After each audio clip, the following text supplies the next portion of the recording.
There's an old saying that many are probably familiar with. It says, life is short, better enjoy it while you can. There's another saying that most of you are probably unfamiliar with. It says, eternity is long, better prepare for it while you can. Then there's another saying which I have added, and it says, time is short and many are unprepared. We need to be about our Father's business. Many of us have family and friends who are unprepared for eternity.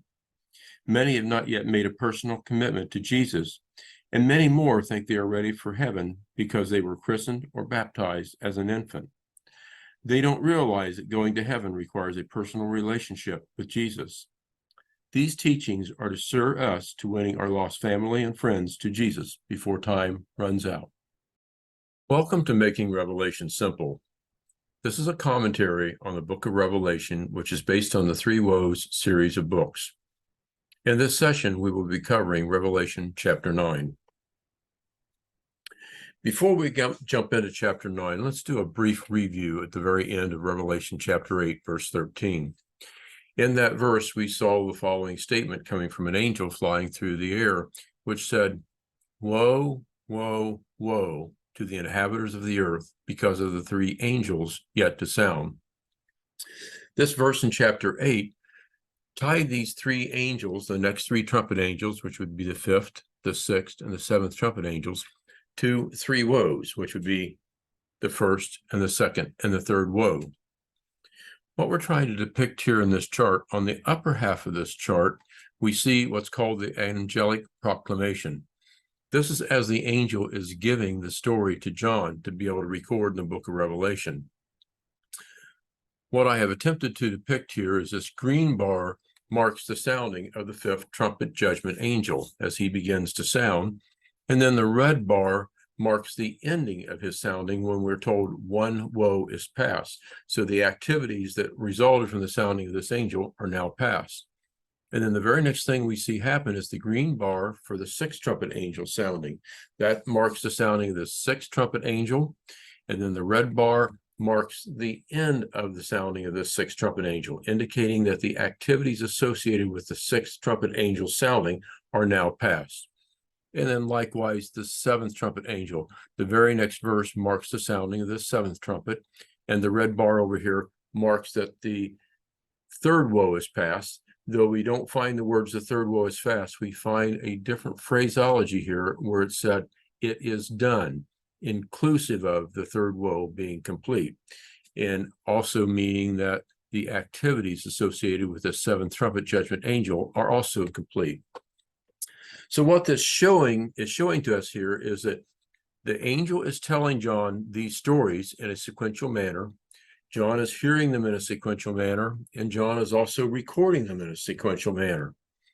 But what I'm trying to get across to us, and what is imperative for us to take from this lesson, is that these activities that we see scattered up here are not happening in a sequential order. They are happening simultaneously. So this fifth trumpet angel tends to only have really one story being told in here, and that is the scorpion locusts are going to torment men for 5 months. But the second woe has several activities. I'm pulling out and itemizing 3 of them up here and showing 3 of them down here. And they are all happening simultaneously. Even though John does not begin telling us about the 2 witnesses until chapter 11, verse 3 up here, 3 through 12, that begins to happen. Those 2 witnesses begin their ministry and their time of witnessing for 3.5 years at the very beginning of the sounding of this sixth trumpet angel. So all 3 of these things are happening at the same time. The same thing is taking place over here for the seventh trumpet angel in this third woe. These 3 items up here, although they are spread across the time span, they're all happening simultaneously, beginning with the beginning of the sounding of the seventh trumpet angel. The other good takeaway we have from this chart and from what John is telling us is this scorpion locusts here are going to be able to torment men for 5 months. And then the activities that we see taking place here in the second woe, they are all equal to 3.5 years. And as we look at what these activities are, they marry up to match exactly what is supposed to take place in the first half of the 7 years of Jacob's trouble. Likewise, as we look at these three activities that are over here and are assigned to the seventh trumpet judgment angel and the third woe, they marry up with activities that we know will take place in the second half of the 7 years of Jacob's trouble. This is a very important concept to keep in mind as we begin to study the remainder of the book of Revelation. So at this point, let's move on and take a look at chapter 9 of Revelation. As we continue our look at Revelation, in chapter 9, verse 1, it would be real easy to skip over this little phrase that says, and the fifth angel sounded. But that's the first thing we need to really pay attention to. This is one of our mile markers that divides and provides the timeline of the book of Revelation. So the fifth trumpet angel sounded. This marks the beginning of the first woe. Be sure to keep this in mind as we continue our study of the book of Revelation, chapter 9. So the fifth angel sounded, and John says, I saw a star fall from heaven unto the earth, and to him was given the key of the bottomless pit. So this star that John is seeing fall is actually an angel. It's not an astronomical body out in the sky that we see at night. This is an angel. We know this because John assigns the pronoun him to this star. Notice also that this angel has a key. That's a very important fact that we need to keep in mind. So the next question we should probably be asking ourselves is, who is this angel? Is this angel Satan or some other angel? Well, if we go and turn our attention back to Revelation chapter 1, verse 18, we're given a clue as to who this angel is. This verse says, I, being Jesus, am he that liveth and was dead, and behold, I am alive forevermore. Amen. And I have the keys of hell and death. So Jesus is declaring here in chapter 1 of Revelation that he now has the keys of hell and death. Then if we continue back to chapter 20 of Revelation and look at verses 1 and 2, John says, I saw an angel come down from heaven, having the key of the bottomless pit. And he laid hold on the dragon, that old serpent, which is the devil and Satan. So based on these two verses, we can be pretty certain that this star is not Jesus. The star is one of God's angels that God has sent to open the bottomless pit. Jesus is telling us this since he arose from the grave. He has possession of the keys of death and hell. So we know he has those keys. And what he has done here in chapter 9, he's given them to one of his angels to go forth and release more of his wrath upon an ungodly world, because opening up this bottomless pit is going to see wrath come out of that pit towards mankind. Looking on at verse 2 of chapter 9, it says, and he, being the angel, opened the bottomless pit, and there arose a smoke out of the pit, as the smoke of a great furnace, and the sun and the air were darkened by reason of the smoke of the pit. So after this angel opens this bottomless pit, a smoke rises up and darkens the sun. Now this appears to be a different darkening of the sun than what we saw taking place back in Revelation chapter 6, verse 12, with the rapture of the church. That darkening of the sun and the moon and what have you, that appeared to be more of a worldwide event, whereas this one seems to be a little bit more of an isolated regional event that's affecting merely part of the world, not all of it. Moving on to Revelation 9:3, John says, and there came out of the smoke locusts upon the earth, and unto them was given power, as the scorpions of the earth have power. And it was commanded them that they should not hurt the grass of the earth, neither any green thing, neither any tree, but only those men which have not the seal of God in their foreheads. And to them it was given that they should not kill them, but they should be tormented 5 months. And their torment was as the torment of a scorpion when he striketh a man.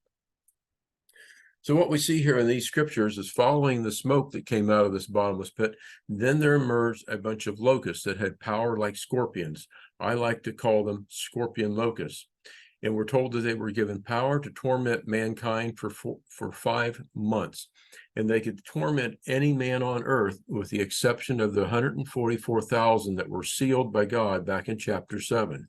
Those ones who were sealed cannot be touched by these scorpion locusts. They were part of God's chosen few, and the rest of mankind that's on earth that's unrighteous and unholy and sinful are the ones they're allowed to torment. Revelation chapter 9, verse 6. John says, "And in those days men shall seek death, and shall not find it, and shall desire to die, and death shall flee from them." What it seems John's telling us here at this point is that these men that are struck by these scorpion locusts are going to be in such agonizing pain that they'll desire to die. And their pain will probably not last just for minutes or hours, but it's very likely this will be a pain that will continue on for weeks and months. This pain is also likely to drive men insane. I would anticipate that what we would actually see, if we were here to see it at that point in time, would be a vast increase in demonic possession arising from this. The nice thing is, if we've given our hearts to Jesus, we won't be here to see it. Revelation chapter 9, verses 7 through 10. John says, "And the shapes of the locusts were like unto horses prepared unto battle, and on their heads were, as it were, crowns of gold, and their faces were as the faces of men. And they had hair as the hair of women, and their teeth were as the teeth of lions.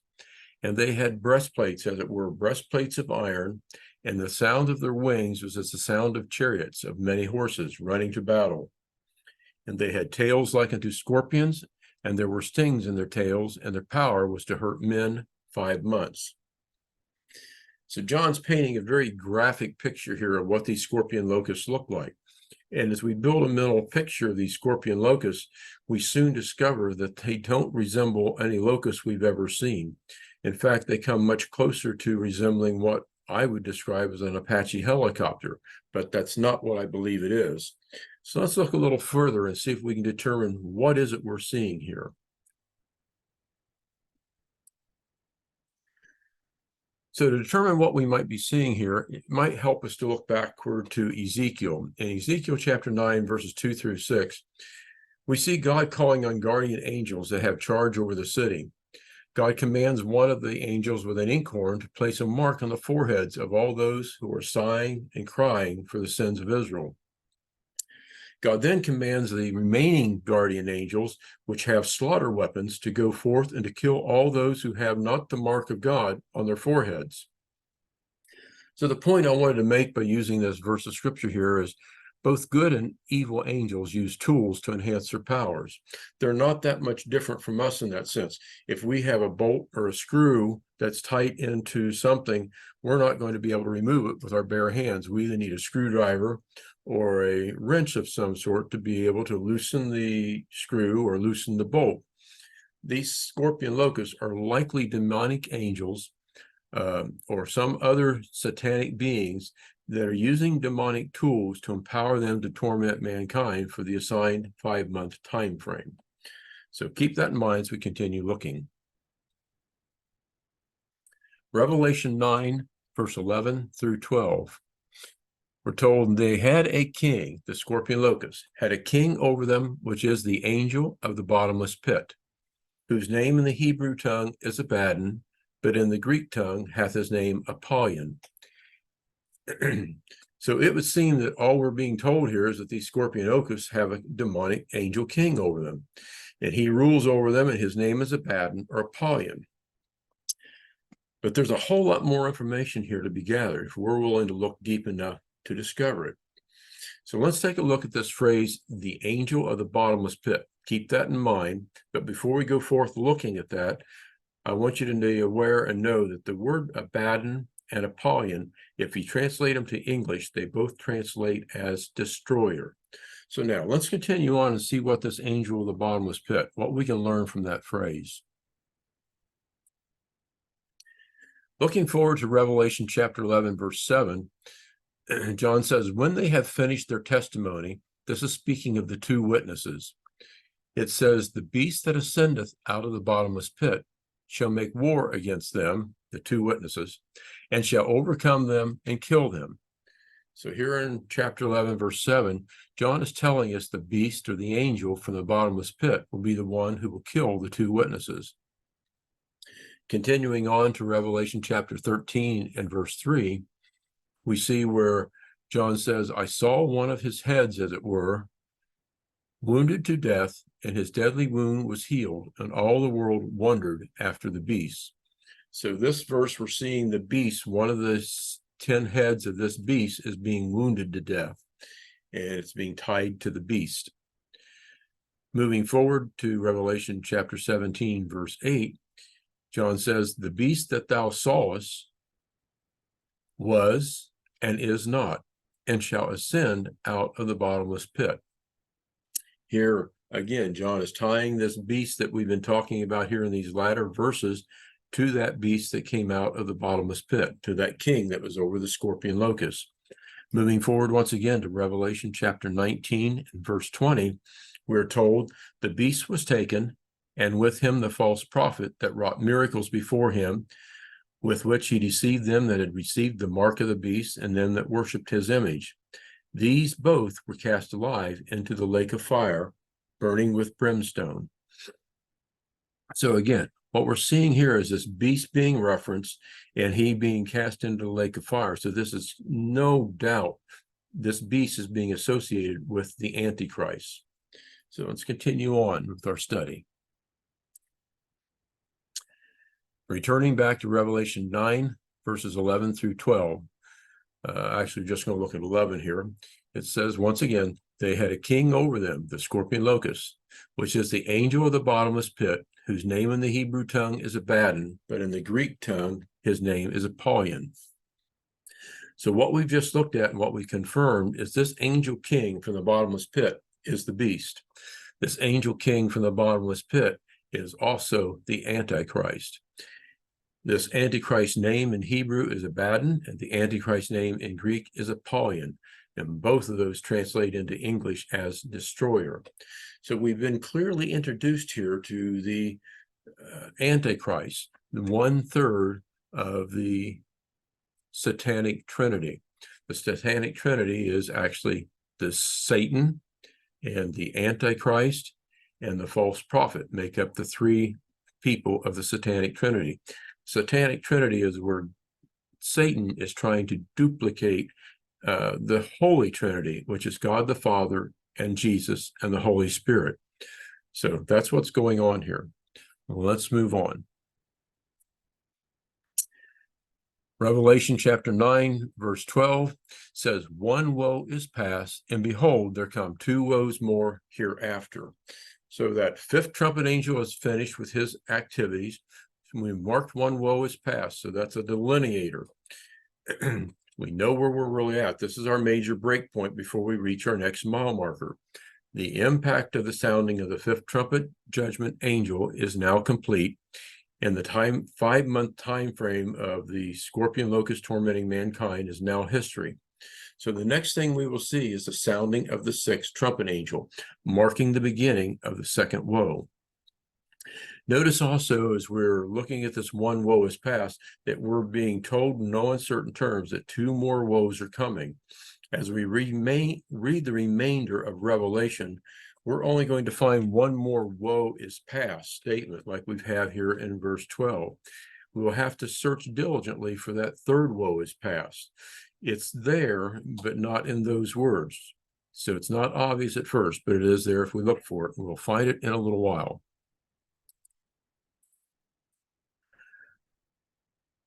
So Revelation chapter 9, verses 13, it starts out and it says, and the 6th angel sounded. So immediately after verse 12, we have verse 13 showing the sounding of the 6th trumpet angel. So there is nothing that took place between the ending of the 1st woe and the completion of the 5th trumpet angel's activities and the beginning of this 6th trumpet angel and this 2nd woe. There's no intervening activity. There's no time gaps. John is confirming to us here that Revelation is to be read sequentially, from one seal to the next and from one trumpet judgment to the next. And although we have to read it sequentially, The activities that we see taking place within each trumpet angel are all occurring simultaneously. We just saw on the last screen where this 2 million man army is going to go forth and kill 1/3 of mankind. Seeing as how the world population is above 7 billion, that's got to be at least 2 billion people or more.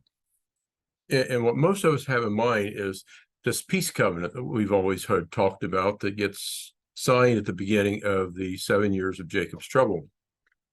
Let's review by going back to Daniel chapter 9, verse 27, where we see that he, the Antichrist, shall confirm the covenant with many for 1 week, and in the midst of the week he shall cause the sacrifice and the oblation to cease.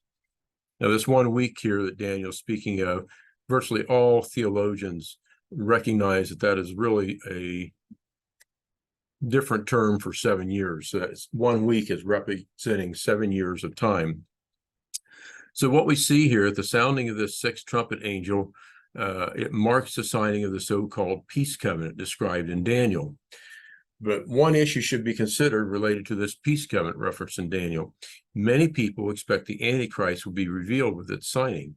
However, it's not clear that if this signing of this agreement really exposes him as the Antichrist, or he will merely be seen as one of many signers. So that's one issue we should be aware of with this.